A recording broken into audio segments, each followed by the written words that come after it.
بسم اللہ الرحمن الرحیم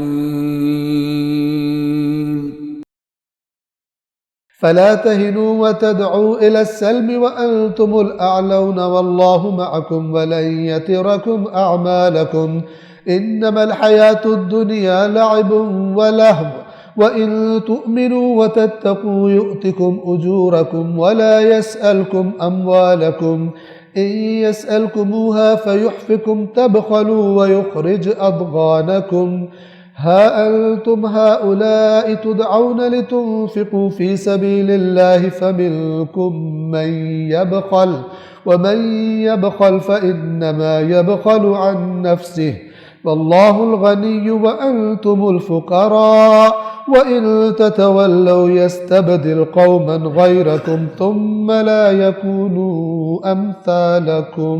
یقیناً یہ دنیا کی زندگی تو بس کھیل اور تماشا ہے، لہو و لعب، بیہودہ کھیل ہے. اور اگر تم ایمان لے آؤ اور تقوی اختیار کر لو تو اللہ تمہیں تمہارا اجر عطا کرے گا اور تم سے تمہارا مال طلب نہیں کرے گا. یعنی تم جنگ کرو گے، تمہارے پاس بہت ساری چیزیں ہو جائیں گی، اللہ نہیں کہے گا جو مال آیا واپس کر دو مجھے.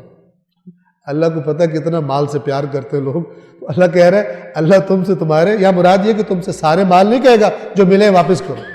ہاں یہ ضرور کہتا ہے کہ اس میں سے کچھ خدا کے راستے میں بھی خرچ کرو، تو تم سے تمہارے مال طلب نہیں کرے گا. اگر تم سے مال کا مطالبہ کریں اور تم اصرار کریں، یعنی رسول اللہ اگر تم سے مانگیں اور بار بار کہیں کہ دو، تو تم بخل کرنے لگو گے. اور منافق کہتے بھی تھے جب سے آیا یہ چندہ ہی مانگتا رہتا، جب کبھی کہتا ہے جنگ ہے دو، کبھی کہتا ہے یہ دو، کبھی کہتا ہے یہ دو، ہم تو تھک گئے، ہم مشکل سے کماتے ہیں پیسے، یہ کہتا ہے دو. یہ نفاق کی نشانی منافقوں کی ایک ہی ہوتی. تو اگر یہ تم سے سوال کرے اور اصرار کرے تم سے تو تم بخل کرنے لگو گے اور تمہارے کینے باہر نکل آئیں گے. یعنی یہ جو اللہ کے راستے میں دیکھیے بہت عجیب ہے، خدا کے راستے میں نہ دینا یہ نکل آیا تمہارے اندر سے، جو تم مومن بنے بیٹھے تھے، جب خدا کے راستے میں خرچ کا وقت آیا تو تم نے تعویلیں مویلیں کر کے ادھر سے اسکیپ کر گئے. تو یہ اللہ نے تجھے دکھا دیا کہ تیرے اندر ایمان نہیں گھسا، ورنہ اللہ کے ساتھ انویسٹمنٹ کرو. کون ہے جو اللہ کو قرض حسنہ دے؟ وہ آیت نہیں تم نے سنی؟ ویسے جب کچھ نہ دینا پڑے تو تم فرنٹ لائن پر ہو، جب کچھ دینے کا وقت آئے تو تم پچھلی صف میں بھی نظر نہیں آتے. بس یہ جو اللہ کا رسول تم سے خرچ کرنے کا کہہ رہا ہے، یہ تمہارے اندر کے کینے نکالنے کے لیے، تاکہ منافقوں کا پتہ چل جائے جو خدا کے راستے میں خرچ نہیں کرنا چاہتے. آخری آیت نمبر 38 ہے، آگاہ ہو جاؤ تم ہی وہ لوگ ہو جنہیں اللہ کی راہ میں خرچ کرنے کی دعوت دی جاتی. تم ہی ہو، اللہ کا رسول اور کن کو جا کے دعوت دے گا؟ تم کہتے ہو ہم ایمان لے آئے ہیں. تم ہی وہ لوگ ہو جنہیں اللہ کی راہ میں خرچ کرنے کی دعوت دی جاتی ہے، تو تم میں سے کچھ بخل کرتے ہیں، اور جو بخل کرتا ہے تو وہ اپنے آپ سے بخل کرتا ہے، اللہ کا کوئی نقصان نہیں کر سکتا. اور اللہ تو بے نیاز ہے اور تم فقیر ہو.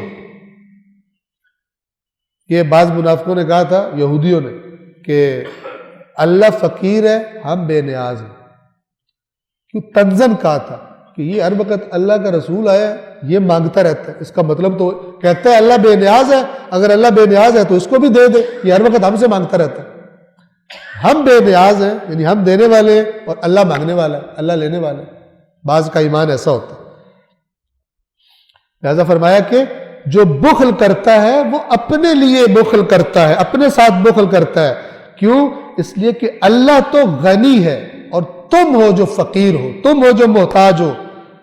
اور اگر تم نے منہ پھیر لیا، یعنی تم نے خدا کے راستے میں خرچ نہ کیا، تو اللہ تمہاری جگہ اور قوم کو لے آئے گا، تمہیں بدل دے گا، تمہارے بدلے اور قوم کو لے آئے گا، اور وہ تم جیسے نہیں ہوں گے.